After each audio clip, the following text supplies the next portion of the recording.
Here goes nothing. Yeah. Yeah, the first thing Yeah. YouTube hears is yeah. Yeah. That's Aquafina. Yeah. I Yeah. have the boys Yeah. Aquafina and Heber with me today. This is Conversations in the Sewer, episode 26. Today we're covering Underworld economics. We'll get more into that after these two introduction songs. This first song I'm playing, if you don't know, that's on you, that ass. This is Drug Fueled Rant from Very Bad People.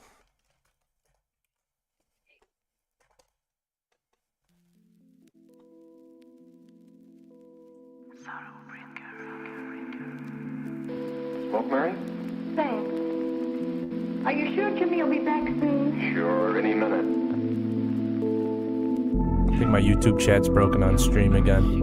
It always does this to me. It's messed up.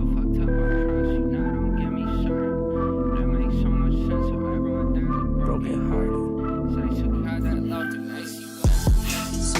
Young tons were born there, so all over the place. This food so cold, I can't describe the taste. Young way too calm, so I get just why they hate. And that Jay's head better get blown off of his face. Check my headers shown inside my brain. Let me check my schedule, I'm on call today. Yeah, I hate impressions, get this out the way. So I hate this back and forth, I'm pulling a break. So I hate these people here and I hate this side. Oh, you take no three new hobbies, so now what I care. I got problems too, leaving her not, it really not special. Babe, come through, we're having a ball. You find me here, face no wall. You find me here, face no blame. So I cannot stand this, let's I'm down. I cannot stand here, let's I'm gone. We having a good time, really it's fun. No, I'm a dickhead, what do you want? I got a pocket that's full of my tongues. Pop no now, no touching the song. When I'm coming down, I'm leaving at once. Young tons were born there, so all over the place. This food so cold, I can't describe the taste. Young way too calm, so I get just why they hate. And that Jay's head better get blown off of his face. Check my headers shown inside my brain. Let me check my schedule, I'm on call today. Yeah, I hate impressions, get this out the way. So I hate this back and forth, I'm pulling a break. Very good song. This next song that I am playing is the newest release, I believe. Yes, it is. This is called New Episode of Cable Box Static on Channel 993. What a name.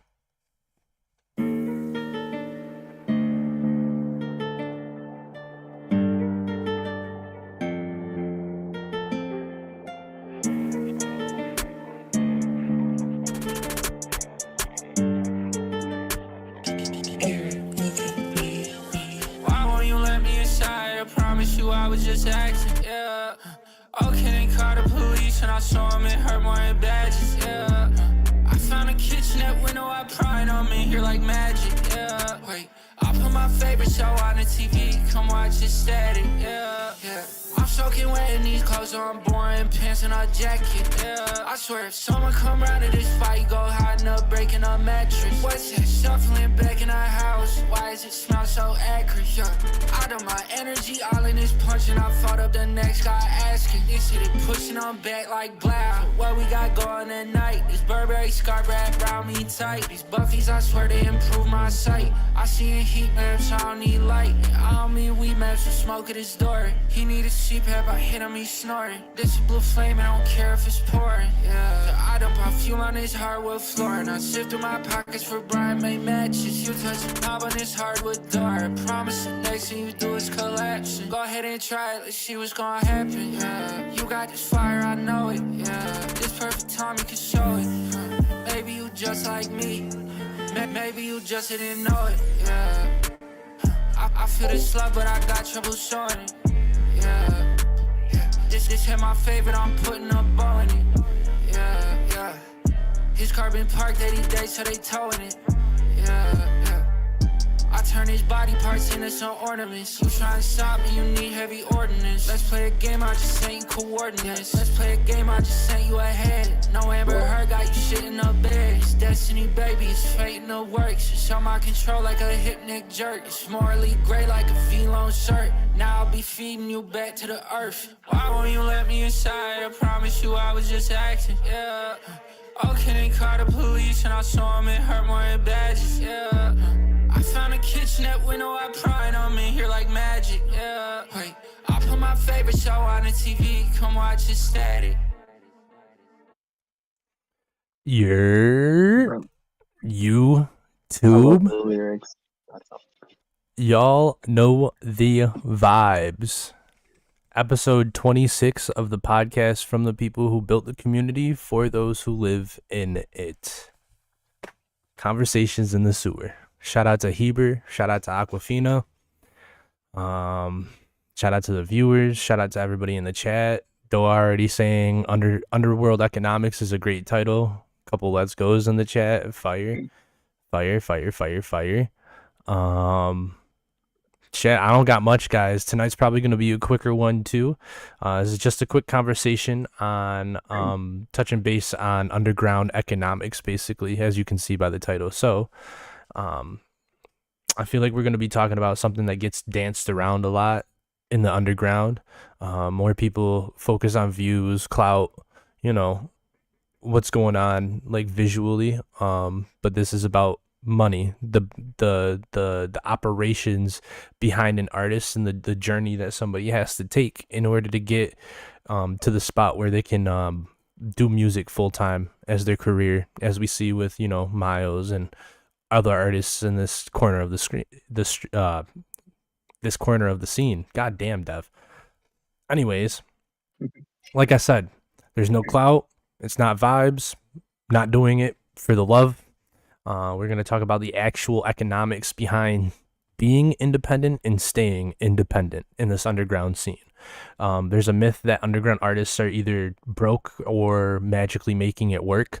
And the truth is less dramatic and more interesting. Every independent artist is running some sort of a small business, usually without calling it that. There's no human resources, there's no safety net, there's no advance, just pure cost, decisions, and trade-offs. Every release, every shirt, every show is a financial choice, whether you frame it that way or not. As of today, to be completely honest, the barrier of entry to the scene has never been lower. You can record a song on your laptop, upload it to SoundCloud where it's globally available, and then promote it on Instagram from your phone. That's real. Sustainability is a completely different game. Just because it's cheap to start doesn't mean that it's necessarily easy to continue. Visibility doesn't automatically turn into income, and streams don't automatically start to pay your rent.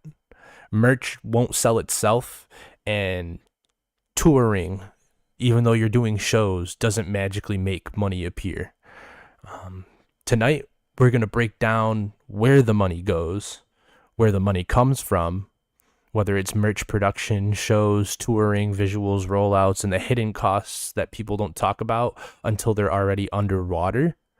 And we're also going to touch base on how little you need to get started in today's scene, and where artists get pressured into spending money before they even really need to.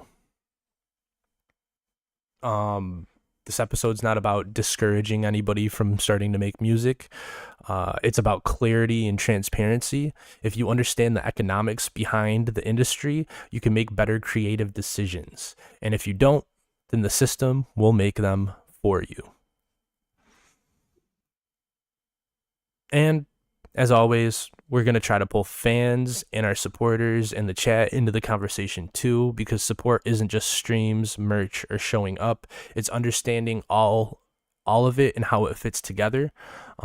So our question for this week, question of the week 26, do not drop your answers yet, drop them afterwards, is going to be, what is the best way that fans can support your underground artists, whether it be merch, shows, or streams? I'm sure we'll end up answering the question as we go on through this conversation. We don't have a full script wrote. There is bullet points, and we're basically just going to be bouncing ideas off of each other. So let's talk about how the underground actually stays afloat. For this, Heber suggested that we walk through the journey of a hypothetical underground artist and pause pretty much at every point where money becomes a decision. Like I said before, our goal isn't to say what artists should do. It's basically to summarize where the money shows up, how fast it stacks, how exponentially fast it goes, and how easy it is to underestimate it. So, Heber, Aqua, you guys ready to start at zero? Oh yeah. All right. Yo, Aqua, you're getting some shout outs in chat too. Austin the Average. Yeah. That's my boy Nice. Austin. Shout out Thank Austin. you guys for being here. For real. Crystal in the chat too. Carter in the chat. Labyrinth in the chat. Let's go. Lil Knight in the Discord chat. Shout out to everybody who's here tonight. I know we had 2 weeks off. Kind of weird. A week or two off. Something Kind of like weird. that. Yeah. It's alright. It's alright. We cooling. It'd be like that, bro. We all deserve breaks. We are also going to take, if you didn't see on the stream starting screen, we are taking another week off next week because of the listening party. I don't want to jam an episode in before the listening party like we tried to last time and then had to rush at the end. It just didn't feel natural. So, Heber, we're not going to get cut short this time. Let's chill. Word. But yeah, let's start at zero. So basically in our chat, we were talking about starting at zero is basically just your phone and the internet.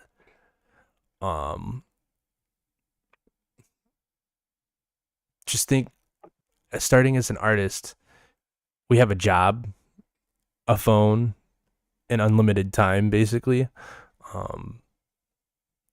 I see an artist, basically recording on BandLab or GarageBand, probably BandLab, because nowadays BandLab is way better than GarageBand. Not exactly expecting money yet. I know back, when I was screwing around with making music and started, I wasn't expecting any type of revenue and any type of views in the beginning. But also, you're just doing it for fun. So it's kind of like a hobby back then. But I feel like a lot of people nowadays that I see start to make music are kind of like skipping that simple step where you just have to get comfortable making music and not necessarily have the equipment. So I think a lot of people are skipping this mentally and they start spending, buy a interface, buy a microphone, buy an Apple laptop, a MacBook specifically for music before they even like necessarily know that they need it. Right. A lot of people think you have to have like the best of the best equipment just to get started, and that's not even true, bro. Like you could literally just start with an iPhone and BandLab, like you said. Mm-hmm. Like you can play with the presets on there. I downloaded it and I've been looking at it because it seems interesting, and there's a lot of different shit you can do on there. Like Facts. you can mix, you can master, you can play with like there's AI tools. Don't use AI. If you're gonna make music, do it genuine. Don't use AI. That's whack. But yeah, dude, you don't have to have all this expensive gear. Is the point that I'm trying to get at, though. You don't have to spend 10 grand on a laptop and speakers and like Mhm. soundproof foam and yeah, you can literally just have a headset and your phone. Do you guys think that you'd start making music this way? If you were an artist in today's day and age, in today's society, do you think you'd be comfortable starting to make music with just BandLab, your phone, and Twitter or Instagram to promote? I'd say 100%, dude. I feel like whenever I know the band, I just looked up when the BandLab app like really launched. It said 2015 November, but I feel like it was a couple years after that when I started to like see like actual Instagram reels of people making music on it. And I was using like, it, yeah. whoa, wait, and it was like low key like bangers, low key. Obviously, some of it's like joke music, but it's like But then I actually saw people like consistently making music on it and like actually like I guess pouring their heart out, and that's like I love seeing that. And so I was like, oh wow, this app is really cool. The fact that like you could just start on your phone and just really go decently far, at least in your creativity. That's like pretty important. you can do like everything on it too. Like there's auto tune, and like he was saying, you can mix and master on it, dude. Like you literally have the world at your fingertips in BandLab. You don't need FL Studio. You don't need Pro Tools. You don't need none of that for real. No, Yeah, no. even when you do get a I- laptop, like there's so many free DAWs. Like, Like I know of Audacity and like Reaper and stuff like that. Like there's always like free resources at your hands. You just have to like figure it out. You have to take the time and learn like what you're like playing with because it's Mm-hmm. see that's the thing. It's all a puzzle. You have to figure it out. It's not just gonna click right at once. Facts. Like I feel like a lot of artists skip over that step. Like you were saying, like just making music to make music, just to drop it, just to have. Like a lot of people expect like they're gonna start making music and they're gonna start seeing money from it. And that's the harsh reality is a lot of the times you don't see money coming from like just dropping songs right off the rip. Mm-hmm. Like it takes a lot of dedication. Facts. Takes and years. sometimes like even just getting the BandLab app and like trying to make music and be like, oh wow, I actually don't make that great of music yet. And then it's like you practice and get better at it, you know? Mhm. So you might even not even be trying to make money off of it, just like actually just trying to make music 'cause, you know, it's intriguing. And then you're like, oh wow, actually, you know, I should probably get better at this. You know, so I could actually make something I like, you know. Carter literally just said I Yeah. started producing on Soundtrap with a Chromebook. Oh, let's go, dude. That's so Yeah. fire. That's That is so sick. crazy to think about. Like, is that even like Back possible when I nowadays? Chromebooks suck. yeah. Yeah, that's Bro, crazy. Yeah. Soundtrap's still a thing. That's what I started making beats on years ago. Damn. It's so bad. It's so bad, bro. Don't do Hey, if it works, it works it. Don't though. do it. And if it ain't broke, don't fix it, you know? Yeah, facts. Yeah, sometimes limited capability leads to, you know, more creativity.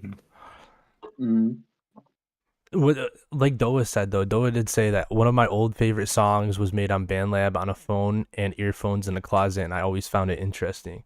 It's funny because sometimes you'll find tracks or songs like that where people like genuinely, you know, like just recorded it on the worst setup and it's something that you enjoy for years. Like I know this dude, I found this dude on Apple Music a couple of years ago. Cozy K was his name, and I shared his song to my Instagram story and tagged him. And he didn't have many followers, probably like 100 and something. And he DM'd me and was like, "This shit crazy, bro." And he's like, "I dead ass recorded this on my iPhone headphones." Like, you know, so, and it wasn't, I'm not saying it was my favorite song, but it's a song I found like just on like an Apple radio shuffle or whatever. And I liked it. And then shared it. And he was like, "Oh yeah, I made this with basically no setup."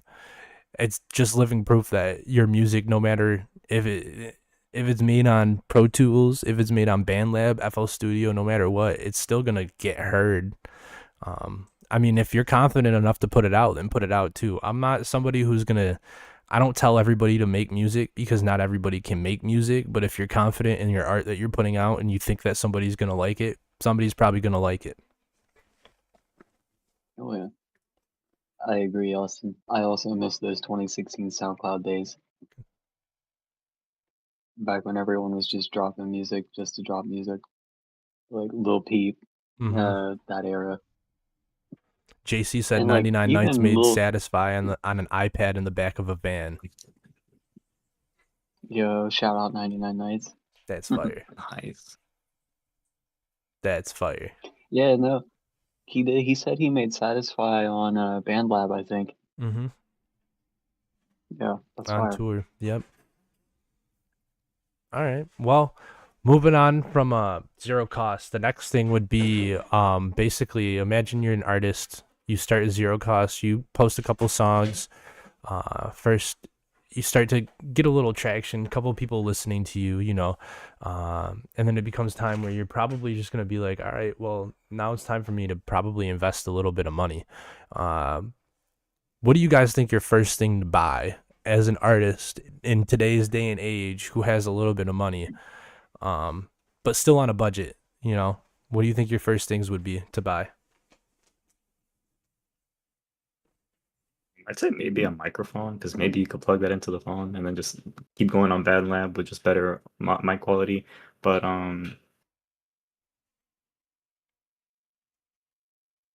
after that, obviously, like a computer, you know. Yeah, of course. Of course.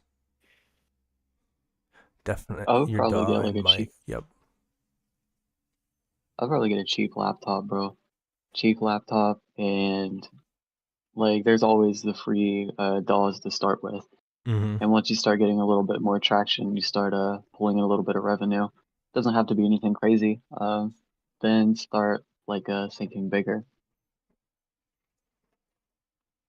Okay, I would agree. I'd start with definitely a cheap laptop, nothing too expensive.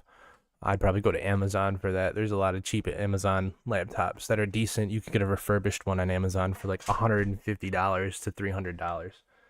And then a microphone, and then usually with your microphone, you're gonna want an interface and headphones. You can get the solo Beats for $99. I'm saying that because I have them. You can get an MXL 770 for $70, and then you can get your interface, the Behringer Euphoria UM2 for $35. You know, that's not my example that I had right there, but that my setup, like to start making music, wasn't that much, but I also like skipped that step of doing it, like not paying to do it. But yeah, basically, so realistically, you're gonna spend what on a new laptop? Probably $500, right? Oh yeah, And at the then least, dude. That Black like Friday deal, you know. yeah, on the mic interface and headphones, I'm gonna guess what 150 to maybe 200, 300 ish, depending on what Yeah. Yeah, mic that you sounds want and about right. everything. If you're getting like a bottom of the line microphone, unless you want like that Rode setup that's like 350 itself, but that's everything bundled in one. So 350 for a microphone setup where you get the interface, headphones, and the microphone, pop filter stands, all of that. That's not bad, truly. Especially if you don't just use it for music. Like if you talk on Discord, if you do anything really, that is a good setup to get. But automatically we're looking at fucking almost $700, $800 up front just for the laptop, Yeah, microphone, and stuff. The setup can like take you very far, and a lot of people don't really upgrade past their first investment past that first laptop and mic until they get signed, until it track starts having traction, until all of that. Or until like the devices actually just break. But yeah, yeah. if you never get Like, to the revenue before that, yeah. you're Facts. right too, JC. If you learn how to mix and master, like you could save a lot of time and money too. Like you Yeah. wouldn't have to outsource to have your songs mastered. You would know how to do it right there at your fingertips. So funny enough Like that you're it. mentioning that, because we're gonna break that down a little bit in this next section here. But before we move on, how far do you think? I know I just said that you could take it till you get signed, but how far do you think realistically the average artist goes with their first setup? Hmm, I feel like some people take it too far, to be honest. Like, Like you're too uh, blown up. You're too big, bro. Yeah. eh, like I feel like I don't know. Like we've kind of already covered it, but like people take it too far. They feel like they have to spend all of the money. They have to get the most expensive shit to get started. Like that's the thing for me. Mm-hmm. Like I've seen a lot of people getting like the most expensive interface. They get like the most expensive speakers. You get the most expensive headphones, like the most expensive mic, and you don't always have to get like the top dollar name brand thing. Like you can look around, take recommendations too. Like try to connect with people, try to talk to people that also make music. Be like, yo, what do you use? Mm-hmm. Like, talk to your fellow musicians and see what they use, what equipment they recommend. I know Laverin's recommended microphones to me. He knows a good bit about audio too, so I trust when he says something. You know what I mean? Yeah. Facts. Facts. Sorry, I started rambling for a second. Nah, you're good, bro. This is a conversational episode, bro. There's Yeah, for sure. no real structure besides these bullet points, like I said before, bro. And it's gonna be a quicker one. I'm not saying that we can't like sit here and blab or anything, but like, it's just something, not a filler episode, but it's like, we gotta feed the people a little. We're winding down on the season too, episode 26. It's kind of crazy, bro. Mm-hmm. Dude, it feels like the season's passed by so fast. Like it feels like just a couple weeks ago you just started, like you just had the 99 Nights interview. I swear to God. Yeah, that does feel pretty recent. Sorry, guys. I Oh just got my. off track, bro. He said AT2020 is the mic I like to use, and there are so many better ones, but for a budget, pretty good. Bro, what's crazy is I know plenty of people who use the AT2020 and have been using it for years. Like, I've had this microphone right here for like 6 years, bro. It's not going anywhere. I've had to swap out cords. I'll keep swapping out cords and freaking the bands on my microphone stand before I swap out the microphone, bro. Like, that ass. The expensive equipment ain't going anywhere either. If you want to save now, it's better to have a lower quality mic than no mic. It is literally about how you use it, not what you use. Anything, in my opinion, that catches audio and can record your voice is so good. Carter said, I've had an AT2020 since 2020. Yo. That's Ew. It's funny as hell. Also, like you can also set up your room too. Like you can do things to your area, like your surrounding area, to help with noise with microphones too. Like there's such thing as the soundproof foams. Like people make studios out of that shit. You know what I mean? Like they will literally coat their closets in it and hang a microphone in the closet. Call it a studio for a reason. Yeah, I have a it's all about piece. the creativity. I have a piece that's still locked away. It's like an isolation shield that basically is like a studio that just sits right around your microphone, bro. nice. Like your voice Yeah. reflects off of it. Well, doesn't reflect off of it. You don't hear any echo, any outside noise or anything. It dampens, not dampens, but dumbs out the sound from outside of it. And yeah, I mean, I had to learn how to mix when I made music, so I didn't utilize it to its full capability, but I am like a pure living example of what you shouldn't do when you make music, bro. I went and bought equipment. I went and bought FL Studio. Like I bought everything and just started. My first beat that I bought was an exclusive. Like that's crazy.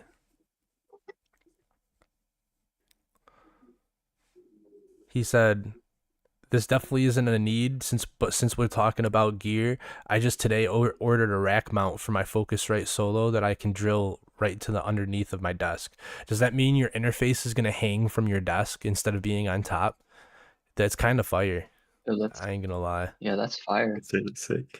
It's like a If that's what stealth. I'm imagining. It's kind of like a shelf, yeah. It's like a stealth way of having your equipment on your desk. That's fire. Back whenever I used to play like live music and stuff with the band, my guitar player had like a big rack of equipment. He had like two heads and these two giant like 100-watt amps, and literally everything was all connected together. And he would have to flip everything on, and then he would have to flip his amp on. And he's like, "Don't touch anything; it has to warm up." And I swear to God, dude, like if you would have hit anything, it would have blew up. Like it takes so much power. Oh yeah. It's crazy to think how much engineering goes into that stuff. A lot of it, bro. A lot of it. Yeah. It's pretty crazy. So the next phase of the conversation, we're going to touch base on consistent releases. And I believe our artist, we were doing one song a month. Right, guys? Yeah, I think so.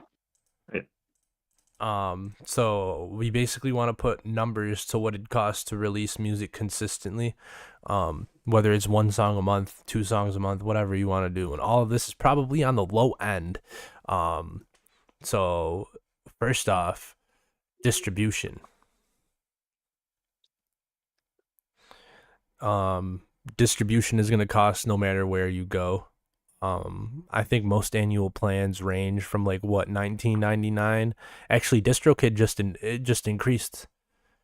I'm pretty sure DistroKid just increased, so it's like what, 20 something now. Um, and then you can get the higher grade distribution services, higher grade. I don't believe in TuneBat and all of that though, and CD Baby and all of them. I think DistroKid is just good enough until you can get your foot in the door with somebody who actually like works with like the Orchard or somebody like that, which the Orchard is like a independent distribution branch of Sony, if you guys didn't know that. But Orchard is somebody who like that group really is putting on a lot of underground and independent artists and giving them distribution deals. But yeah, so upfront distribution costs, you're already what? So we're 700 in the shitter with the microphone, 25 in the shitter with the distribution. Beats, bro. Oh my god, bro. Oh my god, Beats. Oh yeah.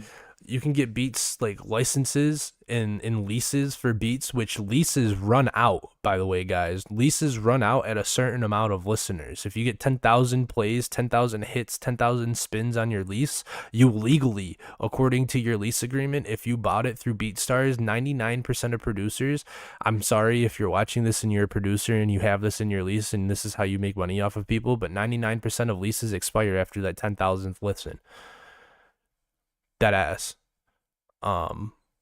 Like I had a song up where I bought a lease and then the producer came back to me 2 years later because I asked 14,000 on my SoundCloud and they're like, yo man, you got to buy another lease. And I'm like, what the fuck are you talking about, buddy? I'll take that bitch off streaming services before I do that. And I did. Sure, that's crazy. Because I wasn't aware of the agreement back when I signed it, bro, And like, Right. I'm pretty sure that's like the basic BeatStars lease though. I don't know, it's weird. I know my boy Kimpe went through and wrote his own agreement on BeatStars because he didn't like them, and so did this dude Manuel that I used too. But yeah, say like your low end leases, your basic lease is $20 per beat, and you're pumping out a song a month, and like you're buying the lease to that. That's already what, $240 a year. 20 times 12, yeah. Like $240 a year That's just like, for 12 songs, 12 beats, and that's on the low end, guys. oh yeah. And that's not like counting if you want to buy like higher end beats too, because a lot of producers charge like BeatStars, bro. I've seen beats up for like 50 to 60 bucks on there. Mm-hmm. Yeah. Oh yeah. There's really no telling, if you find a beat that you really like, and it ends up costing a lot, like, oh, okay. Right. Oh yeah. That being said though, like producers also have to make money. Mm-hmm. So like you shouldn't try to lowball your producers either. Like you should talk to your producers and try to make agreements. A lot of Yeah. people are super understanding too. Like you could talk to them, be a flat number, be like, yo, I want this beat like entirely. What would you want for me to have this forever? You know what I mean? It's all about Facts. communication. Carter literally just said, yeah, low Nice. number thresholds are a scummy way to mess with artists. Make them make sense if you put thresholds. Even my lowest level lease has a 100K threshold. That is so fire to hear from somebody like you, Carter, because your footprints and your handprints are all over the scene, bro. So that means the people who paid for those leases are going to be able to utilize that. And not everybody can even get 100K. Like 100K is not an easy number to hit. So like the fact that you put that high of a threshold on it is amazing, bro. Oh yeah. The love that you show to the artists is nice. Like Yeah, facts. we need more producers to show That's love really like cool. Carter does. That's a fact. Not trying to glaze Carter, but being real. Carter's a goat, But bro. you He's a deserve young goat. Yeah, For real.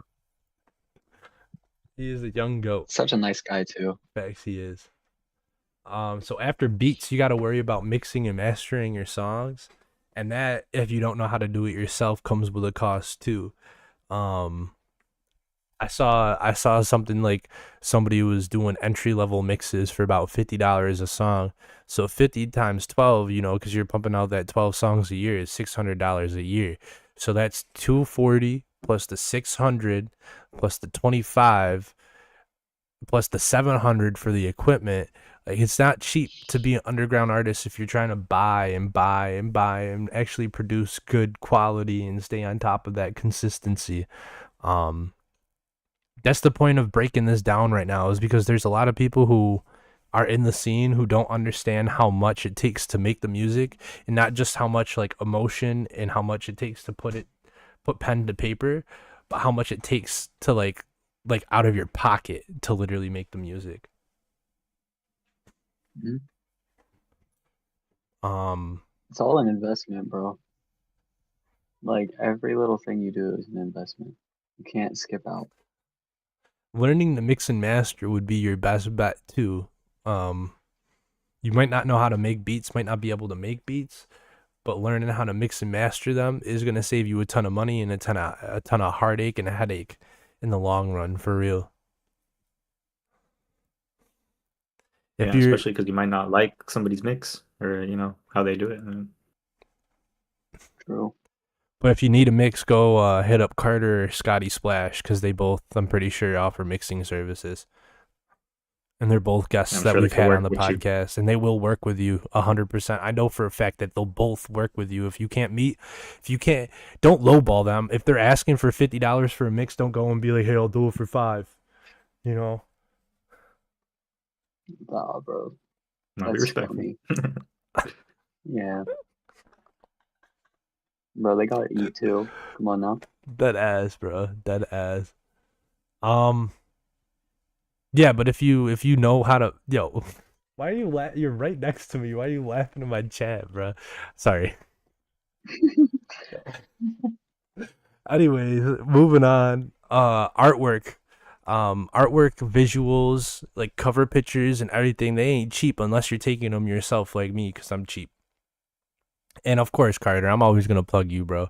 Whether you're in my chat or not. If there's an opportunity to plug the people who've been on and support, I'm a plug. But the artwork, man, conservatively, um, I saw, I kind of went on Fiverr for this one. I saw a lot of people doing $45 to $50 per artwork, like CD cover. And then at that price, 50 times 12 is another fucking $600. All right.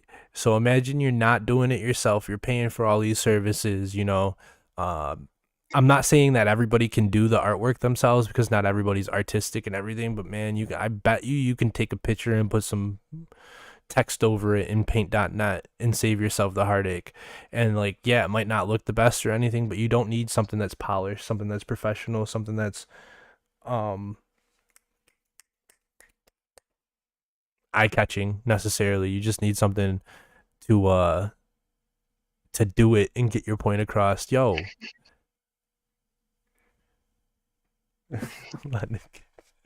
Anyways, so yeah, 12 covers a year, $600. That's crazy. Carter said, I always mainly like to take my own pictures for artwork, for real. Yo, me too. Seriously. Um, Real life examples are on my SoundCloud. Like, a lot of those pictures were taken during travels. There's a song that I did, Damn, I Guess I Really Needed You. I took the pictures of the palm trees outside of my hotel in Los Angeles. One of the songs, Some People Never Change, was like the sunset out back of my job one night. Like, just make it work.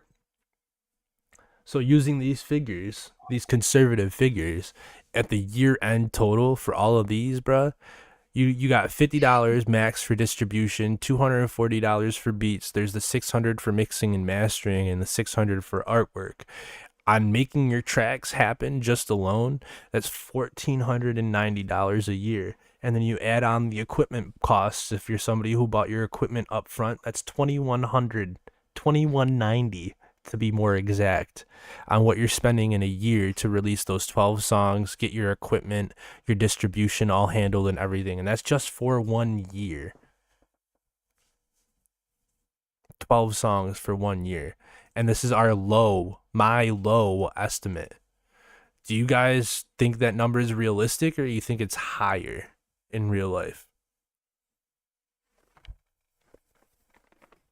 Well, I think it obviously depends on like the artist and like their self-reliance levels, I guess, because obviously some people might know how to mix, so they just get rid of the mixing costs entirely, or some people might have their artwork get rid of the artwork costs entirely. Um, so yeah, I guess it really could depend. It could be even higher though, because beats can build up in terms of the cost. So yeah, I guess it could vary around this level though. But I mean, the Okay, I startup agree cost with you. though is pretty like standard though, like the 700, 800 for like the setup. It's pretty much always going to be like that though. Where that was pretty realistic, yeah. Yeah, I gotta agree with Heber. I think it all depends. It depends on if you're truly doing it independently or if you like actually have like connections and friends too. Some people have connections and they have like those friendships and it makes it a little bit easier for them because they're able to like find beats, they're able to get beats sent to them. Like Yeah, it's kind of like just having that connection, I guess. But yeah, just finding kind uh, people, I guess, pretty much like help each other out. That's cool. yeah, it's kind of like the community thing. Like everybody kind of helps each other out and everybody's like super kind and tries to give out as much advice as they can. But as I said before, everybody's got to eat too, though. Like you shouldn't be trying to like get everything for free either. Like just because your producer's like, here's a beat that I made. I think this is cool. You can use it. Doesn't mean you shouldn't expect every beat to come for free. That's be logical with it. Um, Facts. but I do think that number is like decently reasonable. It could be a little bit higher too. It all just depends on the price tag. Everyone's price tag is different. Some people want higher numbers, some people want lower numbers. You know what I'm saying? Facts. It's all about the artist, for real. Moving on from that one. So we've touched base. Hang on, let me scroll up. We've touched base on starting your first investments, consistently releasing. And next is going to be after you're consistently releasing. I feel like this is a part of the industry and a part of the underground that a lot of people don't understand when it comes to numbers on what you make off of your streaming income.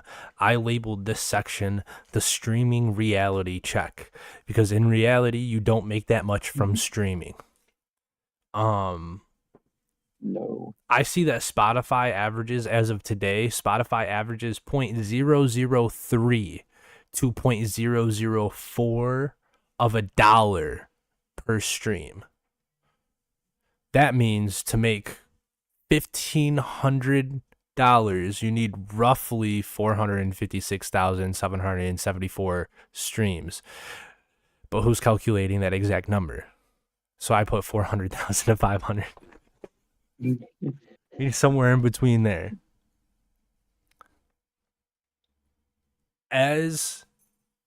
As an artist who would be just starting right now, do you guys see yourself getting 400,000 listens in a year? No. Absolutely Yeah. not, bro. That's a pretty big goal. I think for any artist, it's a pretty big achievement Yeah, for for any real. artist. Yeah. Like it's okay to have goals, but you should keep your goals somewhat reasonable, somewhat reachable. Like there's long-term goals and there's short-term goals. If you're starting out and you're hoping to hit like 500K to 600K streams, I I hate to be that guy, but it's rare that that's gonna happen. You have to be like the golden child, the prodigy. I swear. That Like, ass. uh, but that being said, though, that shouldn't discourage people from wanting to try and still put out music because, like, the more songs you put out there, the more streams are gonna come in. Mm-hmm. Like that first song you put out there, sure you might have to hit 500K streams to start making some money. But think about this, the more songs you start putting out, you have one, two songs coming out, three songs, four songs, you've got consistent releases coming out. Those numbers are all gonna start coinciding with each other and it's gonna start building up. You Yep. might not see that 15K off the first song, but you've got 12 songs out now. Facts. And each song is starting to grow and it's starting to pick up traction. you might not be making 1,500 per song, but you're making about 200, 300 on each song. So you're pulling money in. Don't be disheartened because you hear that big number. It Yeah. all comes with consistency and it all comes with like grinding.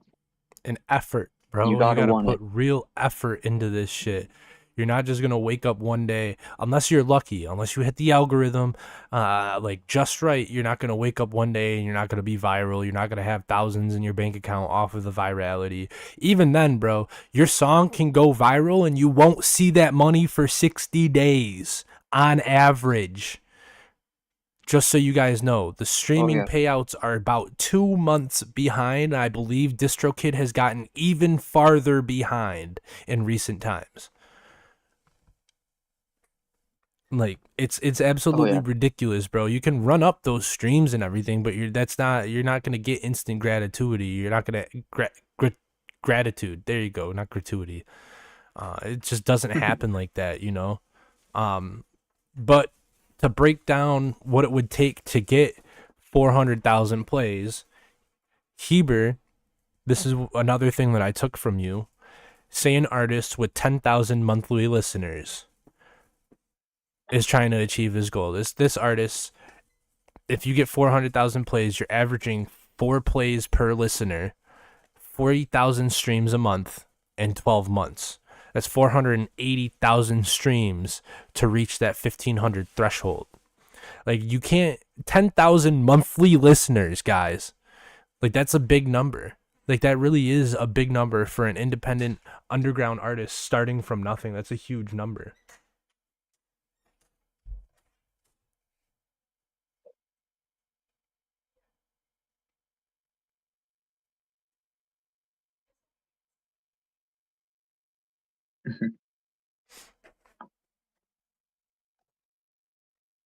Distributors like Identity have higher payout thresholds to like $50.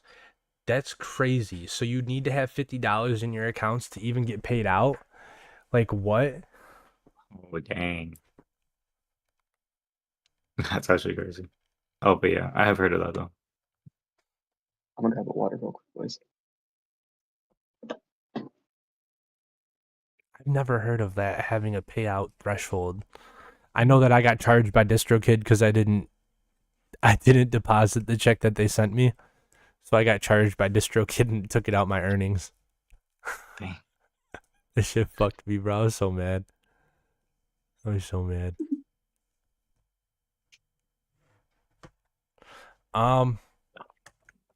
So yeah, honestly, $1,500 is basically the cost of everything we've talked about. Well, not including the setup, but you don't necessarily need a crazy $2,000, well, $700 setup.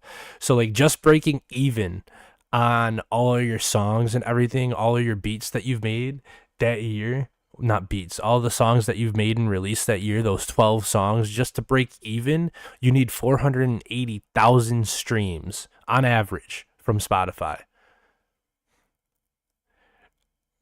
Like, when people talk about doing numbers, do you guys think that they realize that this is what the math looks like when it's actually broken down? No, dude, I think it's like really hard No. to tell. Yeah, I think it's really hard to tell. Until you like actually lay it all out on the table and like think about it on a like management side, I don't feel like a lot of people like take the time to do that, essentially. I think a Especially lot of because they people don't just know. think, Yeah. oh, go ahead, Heber, my bad, buddy. Oh, you're good. I was just gonna say because they don't know like the artist's life, you know, and like how their financial side is actually going, you know. And so it's hard to tell just off of the streams that people have or like the amount of monthly listeners they have, how they're financially doing, I guess. That ass. Yeah, that's true too. Like, a lot of artists are private too, and like they don't really share their personal life, so you don't know, like, they could be parents, they could be fathers, they could be mothers, they like, you know what I mean? And Mm-hmm. kids are expensive. I'll tell you firsthand, having a kid is pretty damn expensive. Dude, I was gonna do a But breakdown on they, Sewer, but like I don't want to try to pocket watch or anything, bro, because like His songs run up what 39,000 in a matter of what 2 weeks in a release on SoundCloud.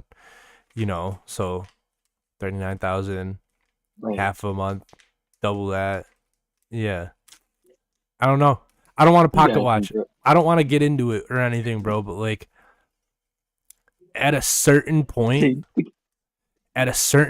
we have to think that he's making not like amazing money, but he has to be making decent money, bro. Like he's got 900 songs and all of them have plays, bro. Like there's not a single Sewerperson song. You can't look up a single Sewerperson song that doesn't have plays on it. Oh yeah, I looked on Spotify the other day, and I think oh my god, I'm drawing a blank now. Oh my god, dude. Oh, forget about it. I lost it. Forget about it. It's like his number. Forget about it. His number one song almost has 1 million on Spotify. Damn. Yeah. I'm about to look it up. Hold on a second. One of Sewers? Yes, I'm trying. Dude, it's one There's of a his one most past popular million. songs. You can't. It Must Be a Pain. Is that the one you're talking about? It must be. Thank you, Dev. You're talking about the $2.7 million, Dude. the 2.7 million Yeah, listen song, bro. Okay. It's almost at Yes, 3, okay. bro. It's Yo, almost at 3. what if is at It's 628, bro? Massive. Yo, what if is at 628,000 plays? The last time I looked at that, it was at 529, and that couldn't have been more than a month ago. Like, damn, bro, he is running up numbers. It's Sewer, yo. Oh yeah. I actually had no idea, dude. I'm not gonna lie. Whenever I was looking at the numbers for this, I was actually like, "Dang, I hope Sewer is like able to pay the bills." I'm not gonna lie, dude, because I haven't looked at Sewer's numbers in like forever, so I don't know. But so I was like, and these numbers are looking bleak. I was like, dude, I don't know if artists are even getting paid like that. See, the thing about Sewer's numbers is they hover, like his monthly listeners hover, like around like I want to say 79 to 99, But he drops so fucking much, bro, that his old music is getting crazy listens while his new music isn't, and then they're gonna look through his discography and listen to his new music and know him for his old music. So like, dude has to be making a decent amount of money. Like, I don't know. Oh, yeah. We gotta research. I don't want to pocket watch too much, but he has to. And he does merch drops, like merch margins. That's the next thing on my thing to talk about. And I have no idea what blanks he uses, what service he uses. I know for a fact that they're not drop shipping, and Andrew sends out every shirt and folds every shirt himself. So Oh, that's awesome. all of the costs for merch are up front, bro. Like it's an investment, bro. So say you're buying 50 to 100 shirts. Say you get cheaper blanks, so you're paying $10 a shirt. That's $500, But if you want the heavier, the Gildan or the Reserve for Hell blanks, you're probably paying upwards of, $20, $30 for the blank shirts.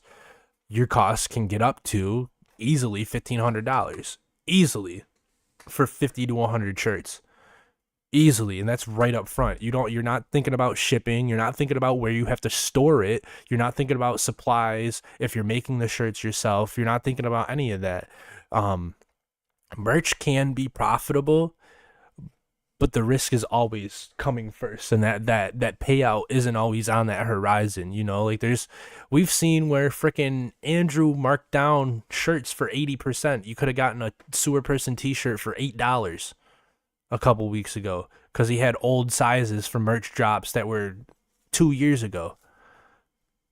It's like you got to pay that up front, and that reward's not always there. I mean, the reward for merch, I personally, no matter what, if you're paying out or not, I personally, as a consumer and as somebody, I did a clothing company and I've been an artist, I feel like the merch is worth it whether you're paying out or not, because that's word of mouth, and that's somebody who has a tangible item, not just a listenable item, a tangible item to show that they support you. So sometimes like people really want it. So. Exactly. Like in our case with this podcast, I have 20 people who would buy a shirt right now, but I need 5 more in order for me to feel okay. Like that ass. Not to be stingy or anything, but I want to do a limited drop of 25 shirts, and if they don't all sell out, I'm gonna be upset. You know, like. But it's also I'm waiting to do that Like, merch until I know we can sell those 25 shirts, and then we're gonna get sold in North America. That's gotta be like a special thing. Like, I agree with you. Like, we really gotta have those things sell. Like, think about it this way too. Like, a lot of merch drops. Like, if you do limited edition merch, like I think Sewer has some limited edition stuff, like with Elixir, and with a couple other albums that he's done. I know. I personally wanted an Elixir shirt so bad, but I don't think they sell them anymore. No, they don't. But that's the point, though. Even though that like you can't get those anymore, like that's the whole point of the limited merch drops. It's to get people to engage and get people to want to get that shirt Mm-hmm. because it's like, hey, I have this shirt. This is rare. You know what I'm saying? You want to know something, Aqua? I What's up, Doug? wanted a green Elixir shirt, right? And my ass was working 2 jobs at that time. And I remember I got my paycheck from one job and I was like, I'm going to wait till next week. And I waited till next week and they fucking sold out of the green larges, bruh. I was so mad. Oh, I was so mad. oh, dude, that's pain. I had to get That's a white pain. one, bro. I had to get a white logo one. And it's like, god damn, bruh. I wasn't trying to do all Dude, that. I wanted the green one. It looked so cool. a couple years ago when Garden did his it's the hoodie that has like the farmhouse on it. Mm-hmm. He sold out whenever I was trying to get some of those. And No. the same thing, he did like a Black Friday sale recently, and all of his merch was on sale again. And that was one of the things that was still on the site, thank God. Like, yeah, dude, I'm thankful for those Black Friday sales and like the distributions. For real. I feel like our next topic goes hand in hand with merch. I feel like I start seeing merch from artists when they start doing shows. So the next topic we're going to talk about is shows and touring costs. I did a little bit of research. Most local shows around me, and in areas where these artists are, do-it-yourself venues or bars or stuff along those lines are $250 to $500 a night. And say that you're selling your tickets for $10, $15 a person, you're gonna have to break even somewhere, or at least try to break even. A lot of people and a lot of underground artists are paying for the shows so they can get footage to post on Instagram and YouTube and stuff along those lines. You really don't start making your money until you open and until you're doing like actual tours, because you always have to pay your engineer, you got to pay whoever's helping you set up, you got to pay the venue, there's door splits, all of that. You got gas to get there, you got your lodging to stay if you're on tour, if you're the next state over for a show, you got to pay for food. And then 99% of people who do music have a full-time job, so you got to account for time off of work too, which is the loss of income. If you book a small venue and you sell out, you still can barely profit. Like the majority of the time, if it's a smaller venue, you're barely profiting. Your merch is going to be where you make your profit from that show. Your show, yeah, the low ticket price gets people in the door and everything, and they're there having the experience with the music, but you should try to push them to buy your merch so you're making that revenue. And that's why buying merchandise is so important. I feel like our question of the week is how you feel you can most support your favorite artists, and I think it's buying the merchandise is the best way to support, honestly. Do you guys think that most fans understand how thin touring and show margins actually are, or do you think that they see somebody on stage and automatically think that they're doing well for themselves?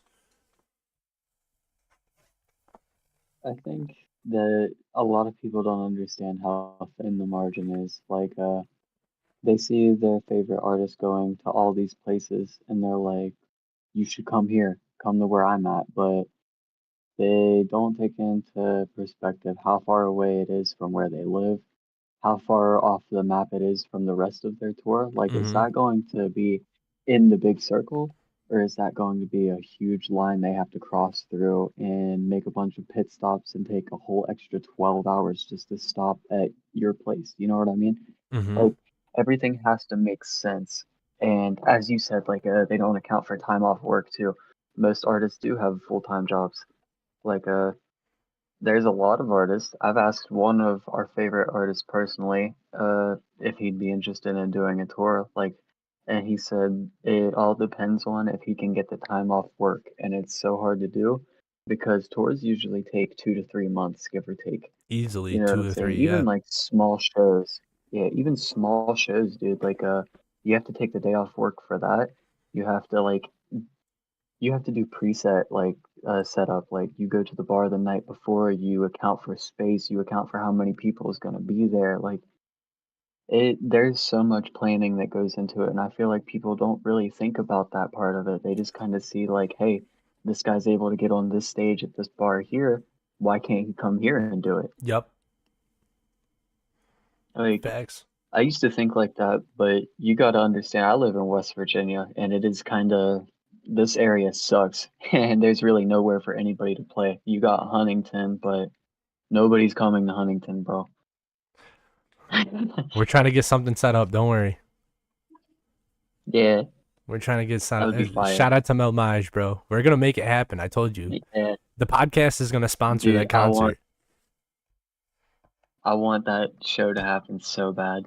That would be so fun. I told him straight up, anything I can do, bro. Anything I can do to make it happen, whether it's costs up front, sponsoring it, promoting it, I don't give a fuck. Anything I can do. I'll drive the 8 hours it takes to get there and spend the day with the homies and cover the concert and stuff. That's going to be legendary for the scene. When it does happen, that's going to be legendary. It's not if it happens, it's when, because it's Mel Maj we're talking about.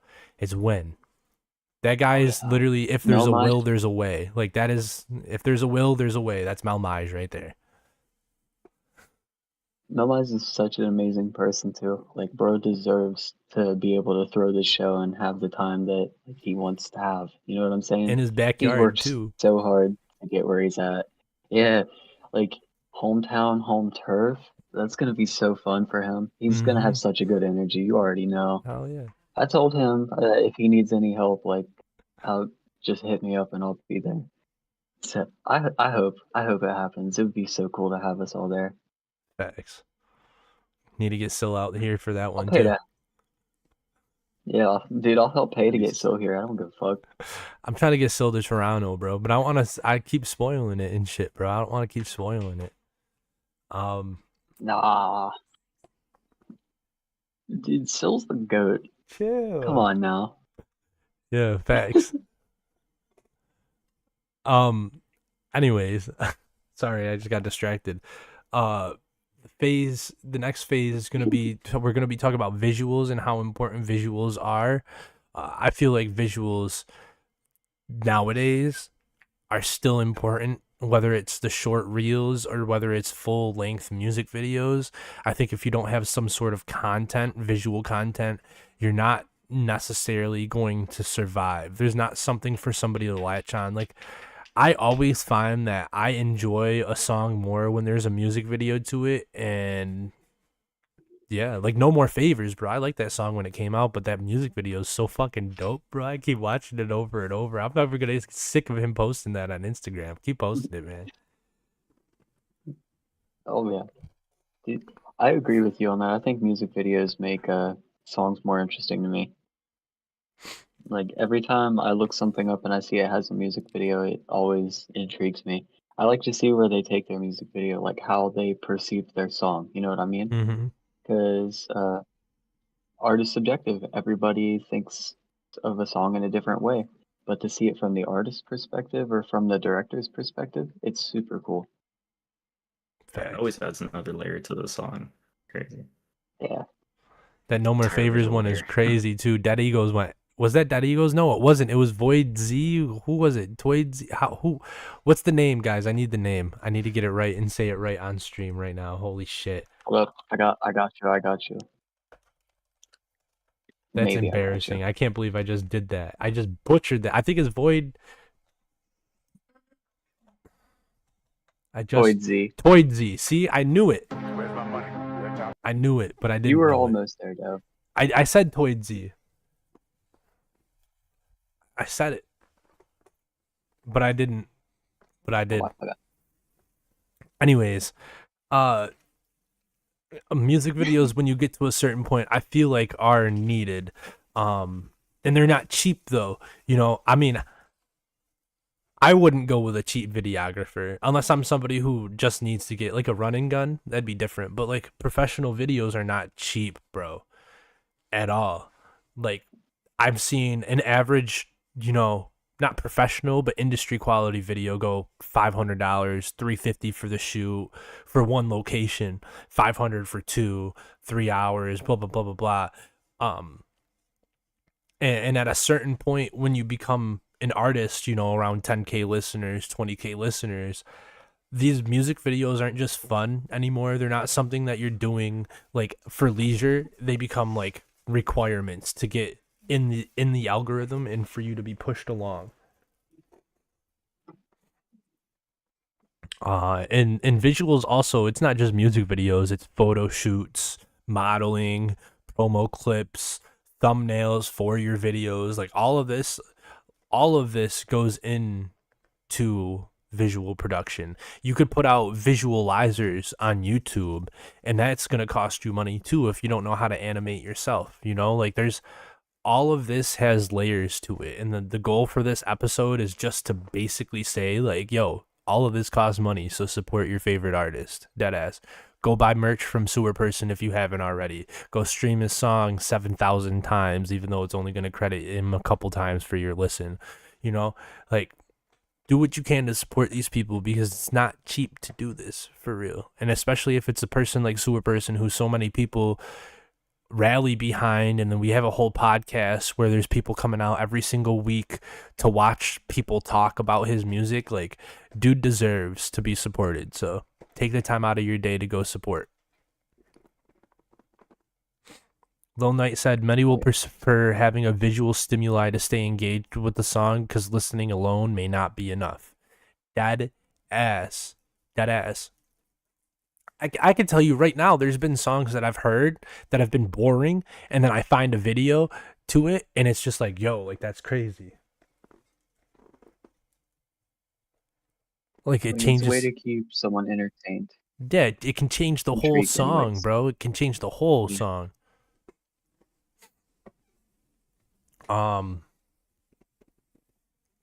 Anybody any last thoughts on visuals before we get to the last topic? Nah, dude. I agree with you. I think visuals are like a key important part when it comes to like music videos, shows. Like even at live shows, whenever you see someone with like a projector and they've got something going in the background, I've seen like Instagram reels of like Midwest emo concerts where they've got someone playing Dark Souls on a projector. Like there's a dude in the crowd playing Dark Souls while they're doing the concert. It's so cool to see. That Like is sick. I feel like there should be more interaction like that. Yeah. Like I would love, that would be so cool. Just in someone's basement too. Bring back basement shows, please. Seriously, bring back underground basement shows, bro. What? There's a group in my city that does For real. backyard concerts in the summer. That shit gets crazy. Shout out my homie Logan. Rest Yeah, in that'd be peace to so the cool homie. though. That shit was fucking insane. My buddy Logan took me to one, and I damn near That's- almost passed out in the mosh pit, bro. It was hell. It was literally hell on earth. Death metal bands and shit everywhere, bro. Fuck nah. Hell nah. Bro, that sounds like a good time. It was a good time. It was crazy. I don't know if I'd go to them still, but yeah. What I'd do to be Carter young said again. he's done a couple basement shows. That's It's fire. dope energy, facts. From everything that I've seen, it always looks like good energy. I would love to just go to like an old time Midwest emo like basement show. Like think Hot Mulligan, think like Story So Far, like all of those guys. That would be so much fun to go to. So Labyrinth has advice for editing, a free software called DaVinci Resolve. My biggest advice for video is have fun and please be creative. Carter said it's a dope energy because people have to be all close and together because the place is so small. Facts. I low-key feel like the concerts where people can't have space and like are cool with not having space are the best.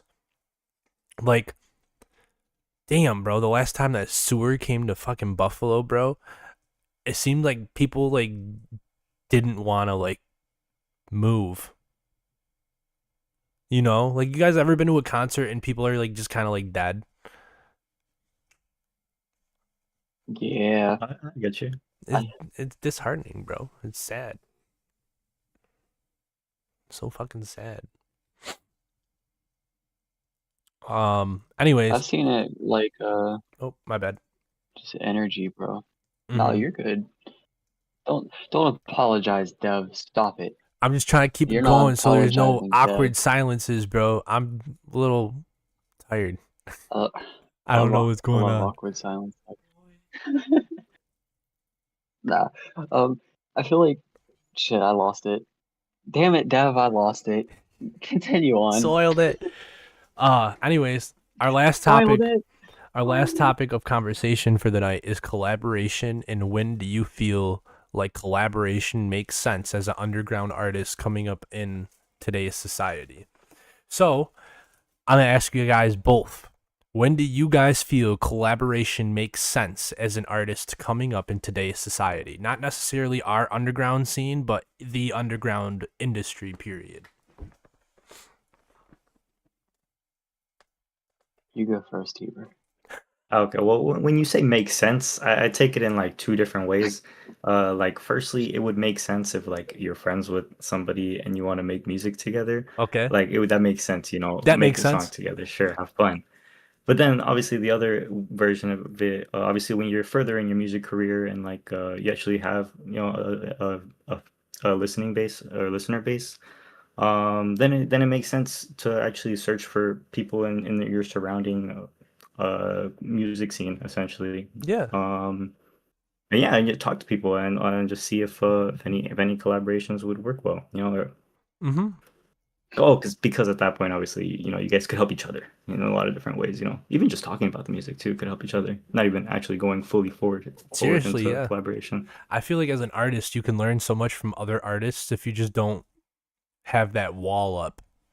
You know, don't be afraid to have connections. Oh yeah. I agree. I think it has to be like-minded, like collaborations do. Like you don't want to go out of your way. You don't want to like search for people that aren't necessarily the same vibe that you do or like the same genre that you do. Mm-hmm. Like yeah, it could be cool. You could create something really cool, but in the same sense, like you're going out of your way. Maybe that person's art doesn't like have the same message your art does. So how do you think like that collaboration's gonna work out? Like say you're trying to write a song about heartbreak and this person's writing a song about like having a good time partying, like living it up. Yeah. Like those things aren't they're not necessarily gonna like clash and work together. Like you got dude over here who's crying his heart out. His girl just left him, and then you got buddy over here who's drinking Hennessy, having a good ass time. Like he's like, I don't give a fuck. Like The yeah, it duality just of man right there, for real. It's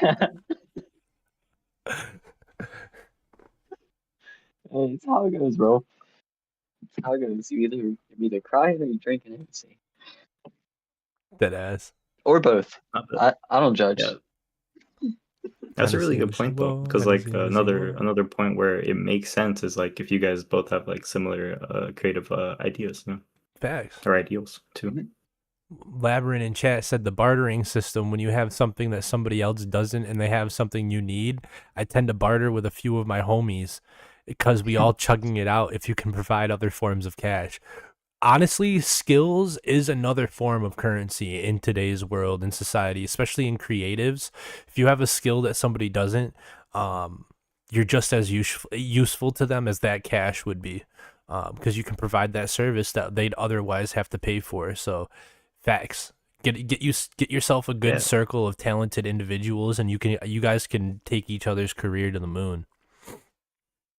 Yeah, Maj was talking about that in his interview, where like he mentioned like the features that he would do sometimes would be just very specific, like a scream from epitome of failure for one moment in one song. I thought that was really interesting how he seeked for features in that manner. Yeah, facts. Facts. I don't know, man. I think collaboration is smart from the start. Especially if you're somebody who like Labyrinth was saying, has something that somebody doesn't, or you need something else from somebody. Like, say you can rap really good, but you got no vocals. You can't actually sing.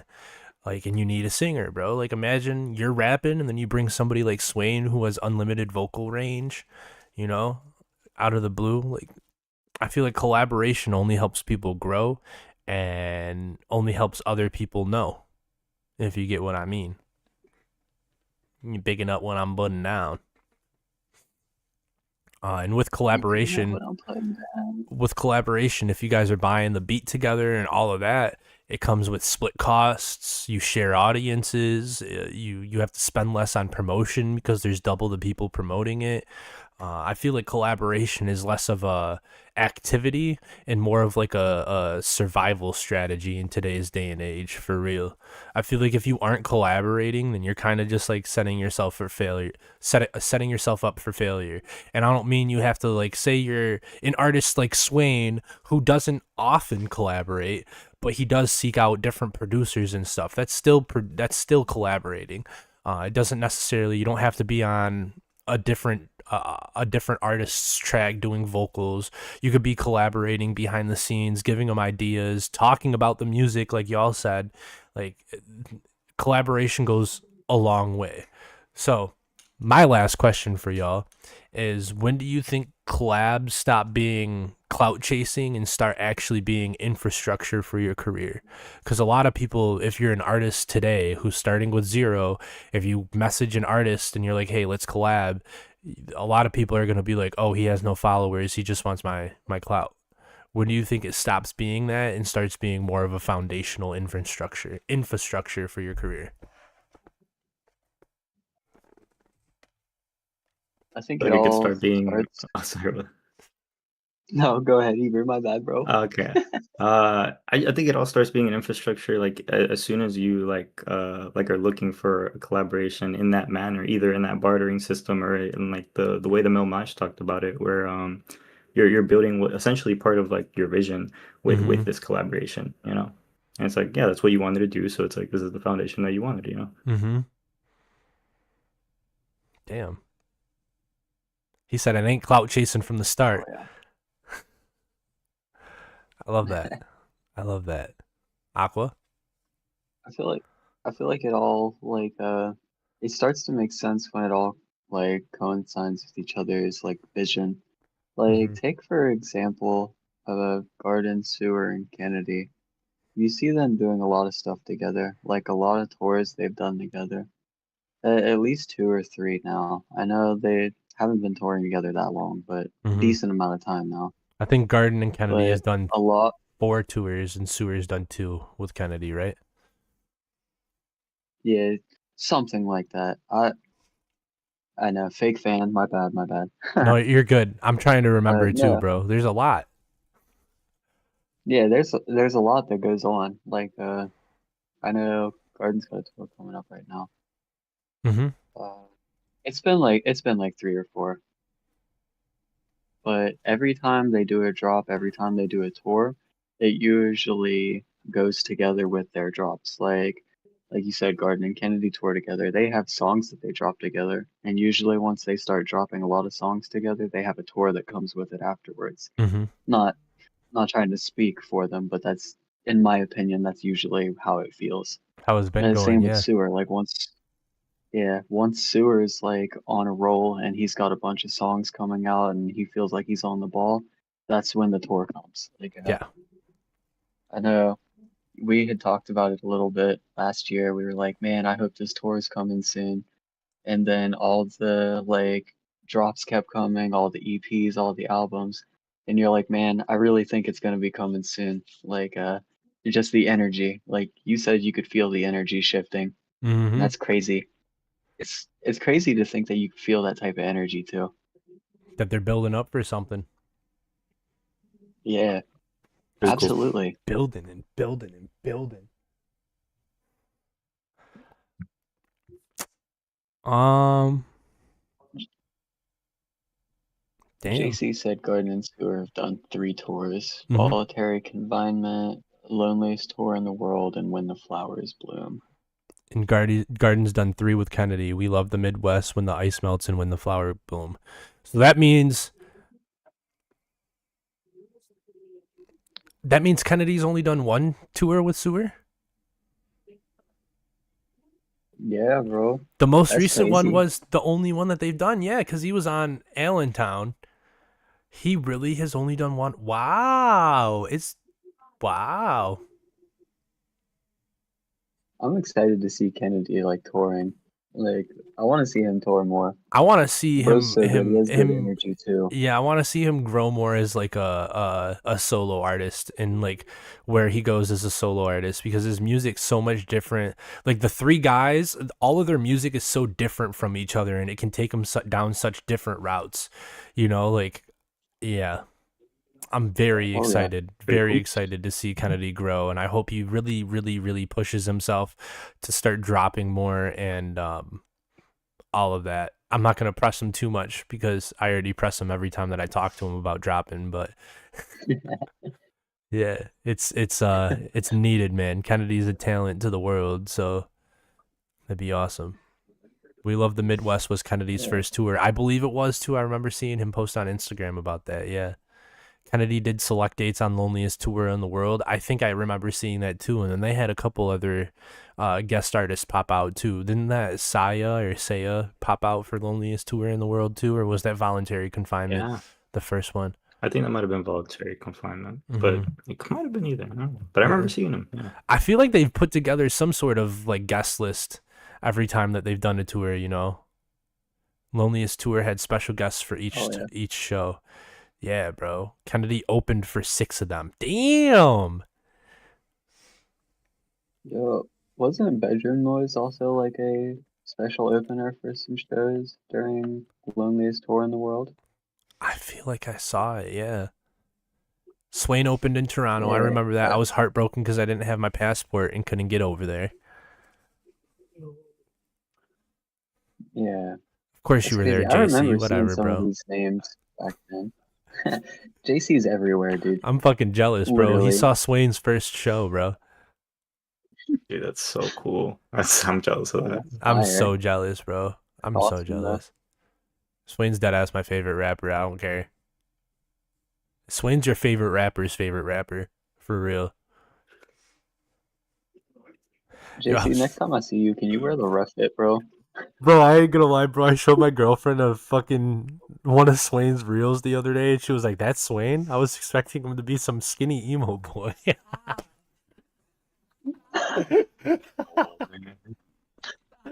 That's not true.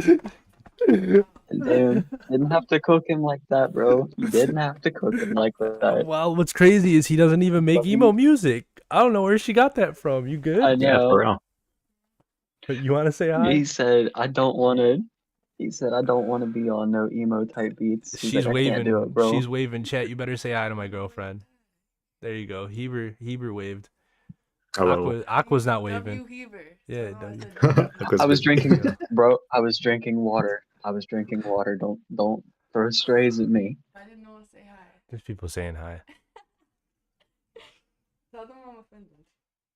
Oh, Carter said Swain she already expected cut Swain to strays. be me. Carter's saying he's a skinny emo boy. Carter is a skinny emo boy. Love you, Carter. Oh, that's funny, bro. Oh, man. This whole time she's been like, I want to say hi, but I'm shy. So there we go. She did it finally. Nice. Labyrinth said me too. As like he's a skinny emo boy too. That's funny. It's so fun. Bro, we're in Carter a said- scene with a lot of skinny emo boys. Carter said, don't forget to add short. Oh my god.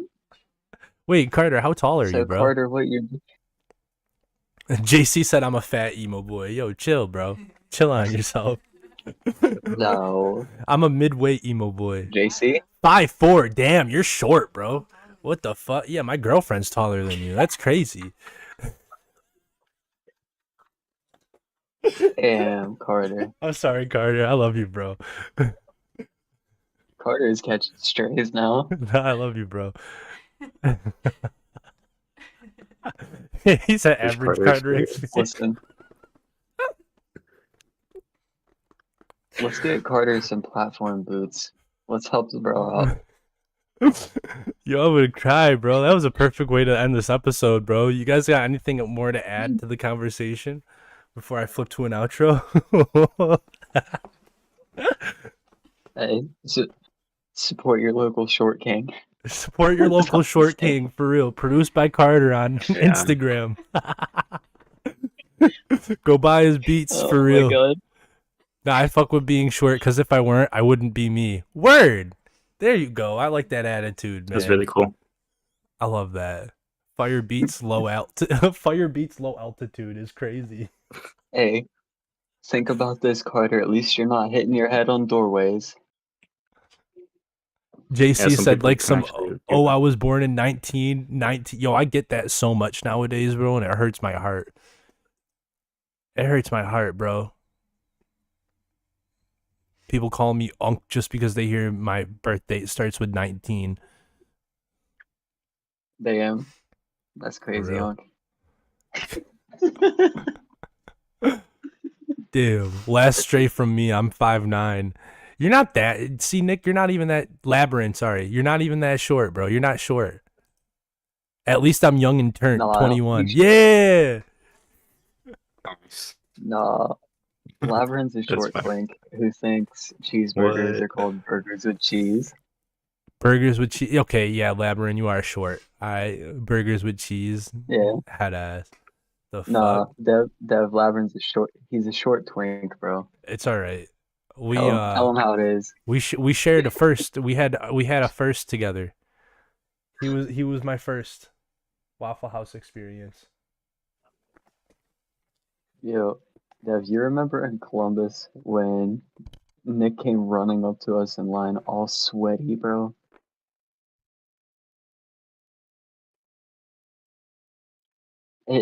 He just got off like the train and he was with his friends and we were standing in line waiting to go in the bar and we just see these two dudes. We see this like short, skinny emo boy with black flippy hair It's come not running with a short. ukulele on his back. He, bro, I'm calling him short. I have to bully him. I have to. 5'9's That's not the that game. short though.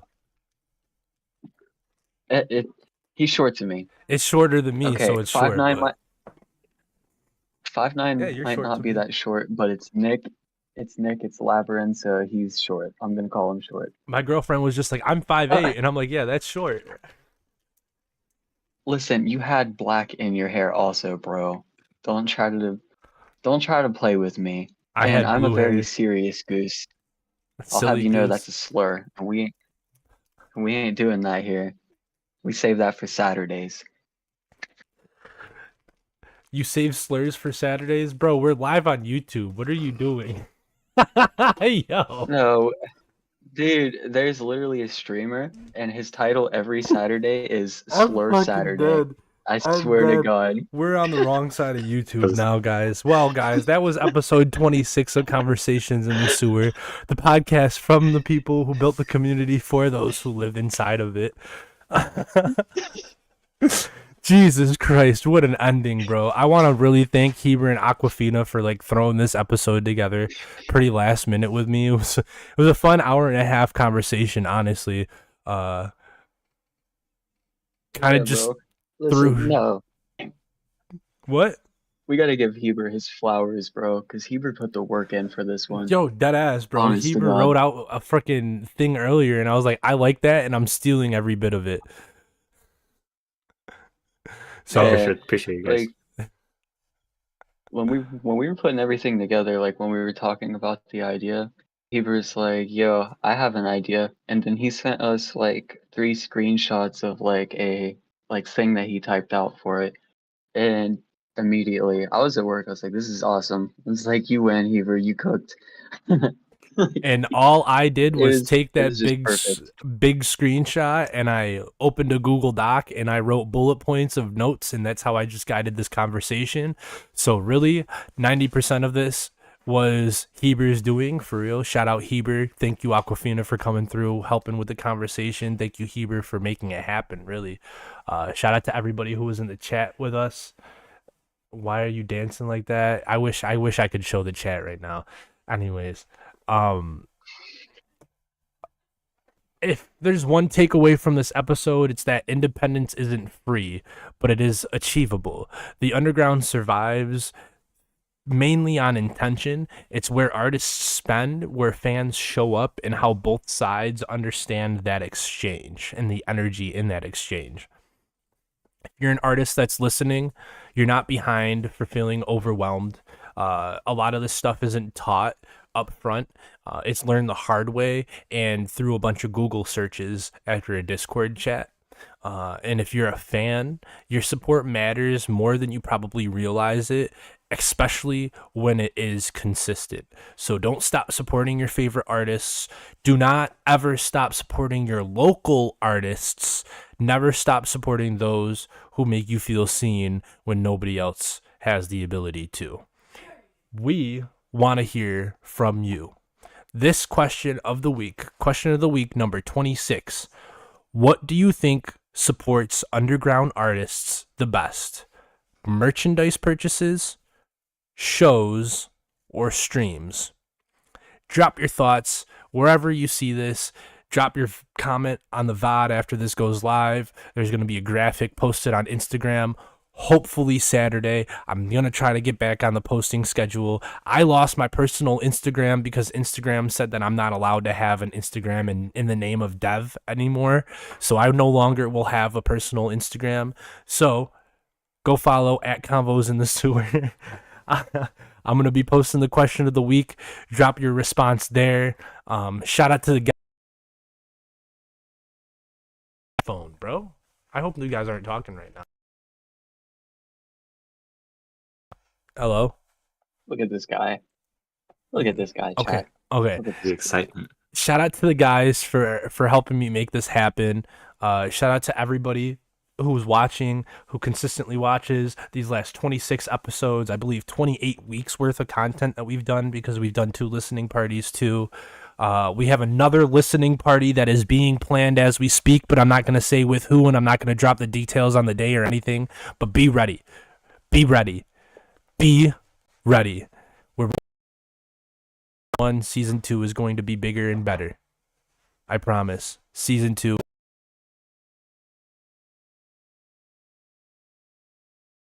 Season 2 is about to be crazy, bro. Dev, why do you sound like a robot? Am I good? You're cutting out a little bit, but yeah, I can hear everything you're saying, but sometimes it just like says it faster than how you would say it. Yeah, it's like 1 minute you're on fast forward, then the next minute you're super slow and robotic. When did that happen? Has it been happening this whole time?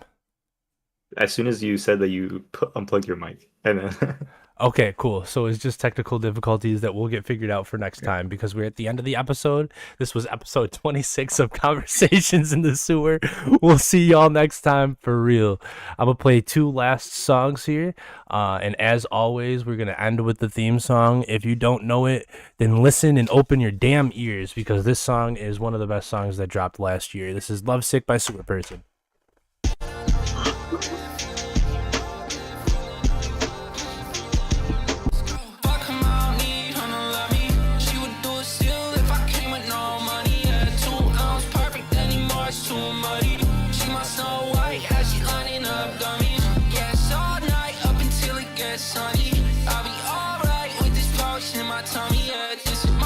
Love on my Sick Till I Detour. JC, what are you doing in the chat, bro? Bro, it's JC. What did you expect? He's the same person who broke the chat over bagged milk, remember? True, yeah. I wish you would. I I hope everybody has a good night. You drink bad stuff, bro. Drink some water. Hold your loved ones close. If you have a cat, pet your cat for me and tell it that I love it. And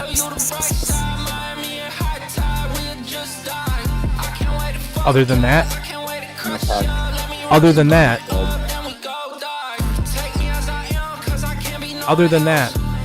I had to pause this real quick. We are having a listening party for the Head Full of Teeth album on Thursday, February 5th at 11 p.m. Eastern Standard Time. Sewerperson will be in attendance. Come through, get an exclusive role in the Discord. If you're not already in the Discord, it's in the middle of the frickin' screen right at the top. Don't miss out. Listening party, going to be crazy. We break the servers almost every time that we have a listening party. Let's do the same damn thing this time.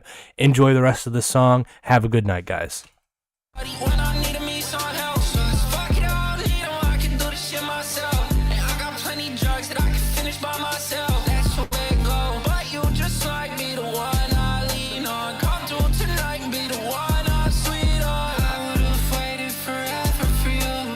I'd do whatever you wanted me to do. Oh, I can hear it in my life. And I think I'm seeing red. I'll be honest, I can get you on my head. I know you know that feeling. You know that feeling. Oh, you love that feeling. You know that feeling. You know, let's mosh pit. And I think I'm seeing red. I'll be honest, I can get you on my head. I know you know that feeling. This next song is Marionette. Marionette, just for tonight. Turn off the light, girl, turn off the light. You're just my type, I could tell that you bite. He did you wrong, but I could make it right. Turn every night, we get sent to the sky. I wanna push it, but I don't wanna die. You're Marie Antoinette, I'm Louis XVI. You'll be my queen if I'm king in your eyes. Handfuls of dirt, thrown a coffin to flies. Try all you want, I forgot how to cry. Right at my bones, and all tears in my eyes. This is the way of the beast born in fire. Winter winds rip through my skeletal. All these dead hands from the ground for my pedestal. Little mate, I love you for that one, bro. If you stuck around, you would see that I made it work. Rage from the grave, once again go berserk. I put marks of the beast on my chest and my words. When deceased, I will bring you back to life to be hurt, to escape. You cannot, you remain inside my heart. No point in planning a moral. You're waking my home. You say you're an old soul. If so, you'll be free from this shit hole. They will say that I have shed innocent blood. What's blood for, if not for shedding? I'm your marionette, just for tonight. Turn off the light, girl, turn off the light. You're just my type, I could tell that you bite. He did you wrong, but I could make it right. Turn every night, we get sent to the sky. I wanna push it, but I don't wanna die. You're Marie Antoinette, I'm Louis XVI. You'll be my queen if I'm king in your eyes.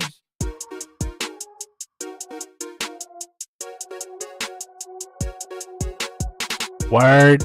I hope everybody enjoyed episode 26 of Conversations in the Sewer, the podcast from the people who built the community for those who live in it.